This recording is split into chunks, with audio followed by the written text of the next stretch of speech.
হঠাৎ আপনাকে এক ডাক্তার রিপোর্ট দিয়ে বলল আপনি মাত্র ৩০ দিন বাঁচবেন, আপনার ক্যান্সার হয়েছে, এখন আপনার শেষ স্টেজ যাচ্ছে। এটা শুধু আপনিই জানেন, আপনার পরিবার কিংবা বন্ধু বান্ধবরা কেউ জানে না। এখন এই রিপোর্ট পাওয়ার পরে আপনি বাসায় গেলেন। প্রতিদিনের মতো আজকেও আপনার বাবা আপনাকে বকাঝকা শুরু করলো, তোকে দিয়ে কিচ্ছু হবে না, সারাদিন কোথায় থাকিস তুই, অকাজের ছেলে, ইত্যাদি ইত্যাদি। এই মধ্যবিত্তের বাবার যেমন হয় আর কি। তখন কি প্রতিদিনের মতো আজও আপনি তর্ক করা শুরু করবেন, নাকি প্রাণ ভরে বাবার বকাগুলো শেষবারের মতো আরেকবার শুনে নেবেন? হঠাৎ আপনার মা এসে আপনাকে বলল, নে বাবা ভাতটা খেয়ে নে।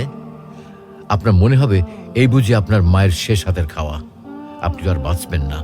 আপনি পরম তৃপ্তি নিয়ে খাবেন এবং আপনার কাছে মনে হবে এটা আপনার শ্রেষ্ঠ খাবার, যদিও ডাল ভাত হোক না কেন।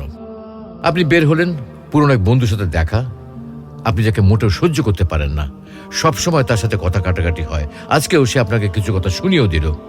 আচ্ছা, এখন কি আপনি তার সাথে তর্ক শুরু করে দেবেন? মোটেও না।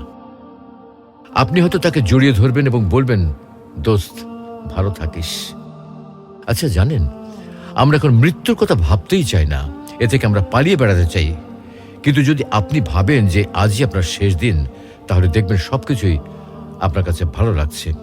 তাই ইগো ছেড়ে দিন, ইনশাল্লাহ আপনার মন ভালো হয়ে যাবে।